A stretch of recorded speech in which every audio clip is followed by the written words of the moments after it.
Бүгін біз 2022 жылы шыққан «Криминальный город» киносының жалғасына шолу жасайтын боламыз. Барынша лайк басып бейнемізді аяғына дейін көріп шығыңыздар, достар. Ал ендеше кеттік.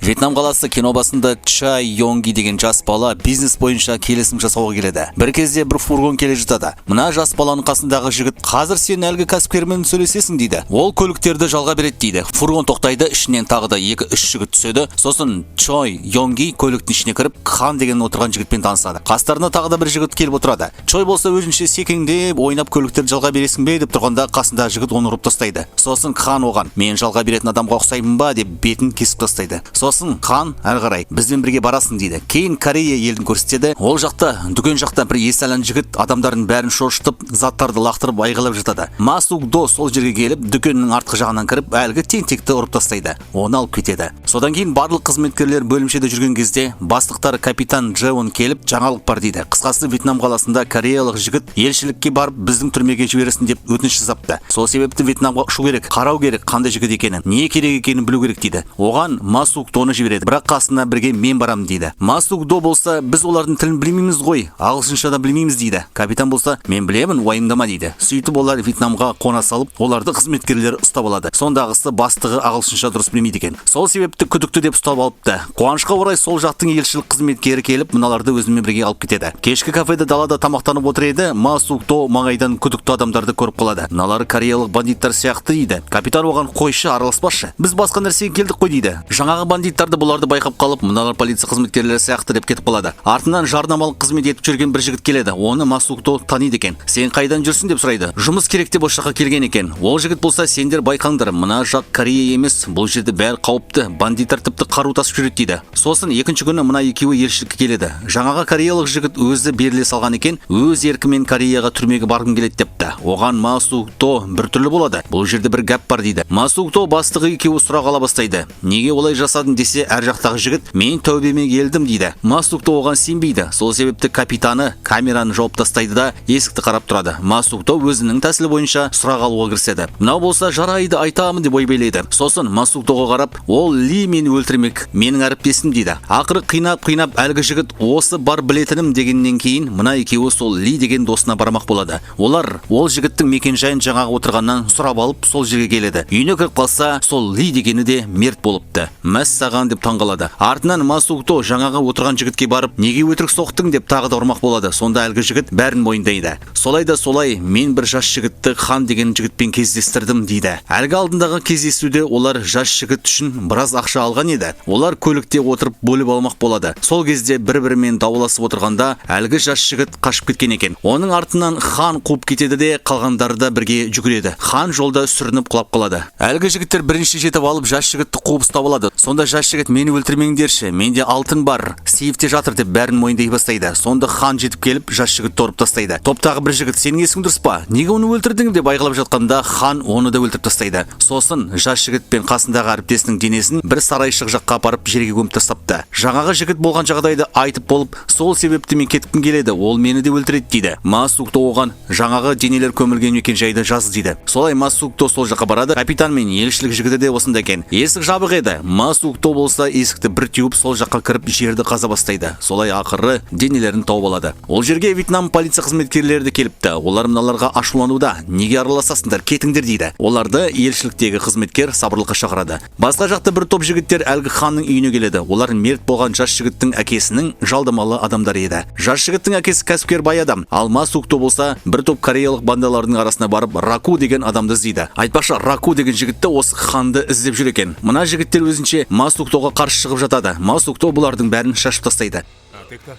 "Я борзый". "Не борзи".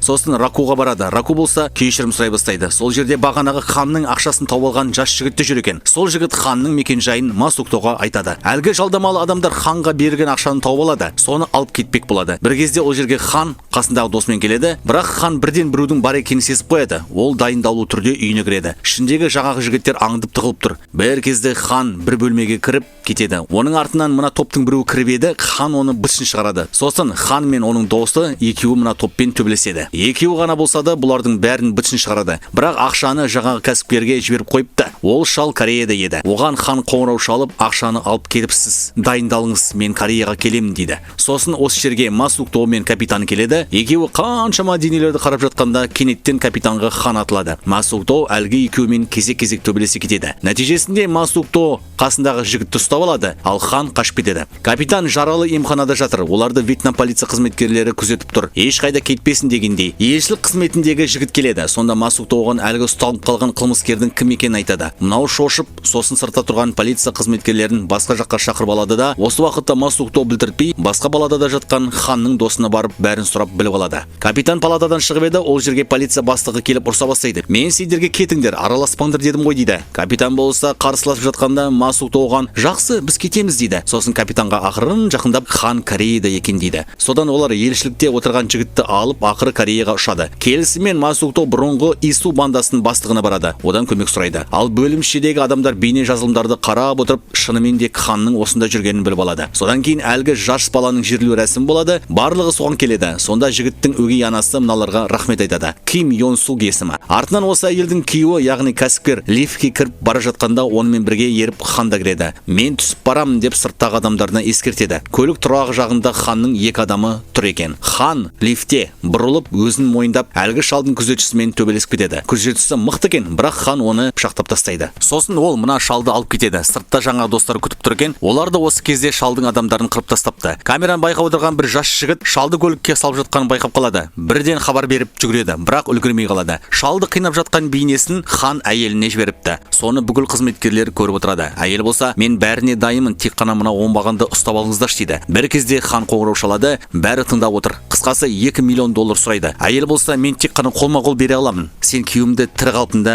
бересің, айырбас жасаймыз дейді. Оған хан, сенің басың істейді екен дейді. Солай кездесу жерін белгілейді, шарт бар, әйелге жалғыз келу керек. Әйел болса, мен көлік жүргізе алмаймын дейді. Сонда хан, жақсы, шопыр ғана болсын дейді. Масукто ойлана келе шопыр етіп бұрынғы Исуды таңдап алады. Ису әйелдің үйіне ақша толы чемоданды алып көлікке салады, ал сыртта оларды ханның екі адамы аңдып отыр. Ису әйелмен жүріп кеткенде мына екі жігітте бірге еріп кетеді. Масукто керемет жоспар дайындап қойыпты, бірақ хан да ақымақ емес. Ол әйелге оңға бұрыл, солға бұрыл деп басын қатыра бастайды. Осы кезде Охтонг деген қызметкер әлгі шалды тауып алады. Оны алып кетпек болғанда хан келіп оны жарылып кетеді. Бірақ уақытында полиция қызметкері келіп қалады. Хан қашып кетеді. Шалды құтқарған болып шығады. Бірақ мына жігіт қатты жаралыпты. Хан болса достарына қоңырау шалып, бізді аңдып жүр деп хабар береді. Мыналар болса, ешкім жоқ екен. Сен бізді алдап жүрсің. Ақшаны алып бізді лақтырып кетпексің ғой дейді. Хан тұтқаны қойып, ашулы түрде бұрылып жұмысты өзі бітірмек болады. Әлгі екеуі мүмкін шынымен полиция бар шығар деп алда келе жатқан Ису мен әйелдің алдына тұрып алады. Сонда Ису бет алды көлікті басқа бағытқа апарып, көлік тұрағына бірақ кіреді. Екеуі артына ере кетеді.